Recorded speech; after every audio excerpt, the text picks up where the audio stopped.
नमस्कार दोस्तों, मैं विनोद कुमार मिश्रा यूट्यूब के एम्पैथी एक्सप्रेस में आपका स्वागत करता हूं। क्या प्रत्येक मनुष्य आत्महत्या के बारे में सोचता है? इसका भाग 2 हम आपसे चर्चा कर रहे हैं। ये तो रहा आत्महत्या का स्वरूप। प्रश्न उठता है कि कौन से ऐसे कारक हैं जिसके चलते मनुष्य अपने भौतिक स्वरूप को नष्ट करने के बारे में विचार लाता है या विचार आ जाता है। क्या इसका कारण पूर्णतया वैयक्तिक है या समाजगत है? विचार तो व्यक्ति विशेष के अंदर आते हैं। ऐसे में प्रथम दृष्टया ऐसा लगता है कि इसका संबंध पूर्णतया वैयक्तिक होता है।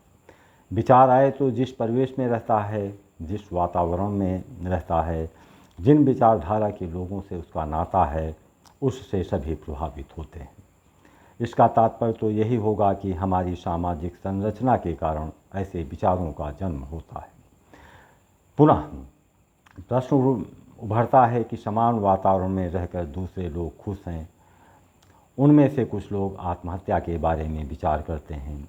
स्वाभाविक है कि ऐसे विचारों को हम किसी संकुचित सीमा में बांध नहीं सकते हैं। इसके प्रत्येक पहलू पर विचार करना ही होगा। यह भी अनुभव में आया है कि अनुकूल वातावरण के चलते भी ऐसे विचार आते रहते हैं।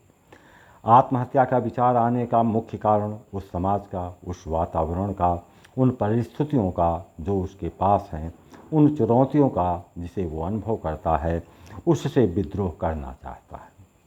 न जाने अनजाने वो भाव आते हैं कि जो भी उसके सम्मुख स्थितियां हैं, उन स्थितियों को नकारने की प्रवृत्ति भी इस दिशा में अपनी भूमिका अदा करते चले आए। कुछ छोटे मोटे उदाहरणों से हमें बताने का प्रयास करेंगे कि आखिर ऐसी कौन सी दशाएं हैं जिसके चलते ऐसे विचार पनपने लगते हैं। आपने अनुभव किया होगा, एक दशक पहले एक संयुक्त परिवार की हम भूमिका हुआ करती थी। दो ऐसे रिश्ते थे जिनमें लड़कों का भावनात्मक जुड़ाव रहता था। वो रिश्ते थे मामा मामी का, बुआ और फूफा का। आप कल्पना करिए कि किसी गांव में दो प्रकार के लड़के हैं। एक निर्धन है, 2 जून का भोजन उसके नसीब में नहीं है। अगर भोजन मिल भी गया तो न जाने कितने ताने बाने सुनने के बाद। भविष्य भी ऐसी ही स्थितियों से घिरा हुआ पाता है। उसके अंदर एक भाव उत्पन्न होगा कि क्या यही ज़िंदगी है? पास पड़ोस के लोग कैसे ऐश्वर्य के साथ जी रहे हैं? ईश्वर ने उसे इतने गरीब घर में क्यों भेजा? पूरा गांव तो संभ्रांत है, फिर उसके हिस्से में ही ऐसी बेबसी और लाचारी क्यों है? यहाँ उसका मन भी एक और ईश्वर से विद्रोह करेगा। अपनी लाचारी के चलते वो धनिक समाज से भी विद्रोह करता है। वो ये भी अनुभव करता है कि उसके आसपास के लोग उसे उपेक्षित नज़रों से देखते हैं। अब यहाँ पर आत्महत्या का भाव आ सकता है। ये भाव ईश्वर के प्रति विद्रोह की भावना भी होगी, आर्थिक कारण भी होंगे, सामाजिक संरचना भी होगी जहाँ निर्धनता को हे दृश्य देखा जा रहा है। उसके प्रति कोई सम्मान नहीं। उसका विद्रोही मन में एक बात उठ सकती है कि मुझे जन्म देने वाले को मैं अस्वीकार करता हूँ। संभ्रांत लोगों, तुम अपनी दुनिया में, इस समाज में रहो, मैं इसे हमेशा हमेशा के लिए त्यागता हूँ या त्यागने का विचार करता हूँ। बेशक ये विचार उसके व्यक्तिगत कारणों का परिणाम नहीं है, उसके आसपास का वातावरण, सामाजिक मूल्यों के परिणाम होते हैं। मामला पूर्णतया व्यक्तिगत होता तो वो जीने का प्रयास करता। वास्तव में वो उस पूरे परिवेश का विद्रोही बनता है। यही विद्रोह उसे ऐसे विचारों की ओर प्रेरित करती है।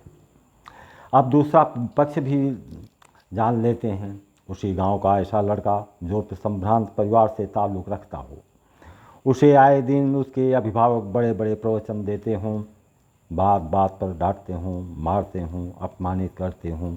यहाँ पर भी एक बात उभर कर सामने आएगी कि रोज़ रोज़ का वही रोना, वही प्रवचन।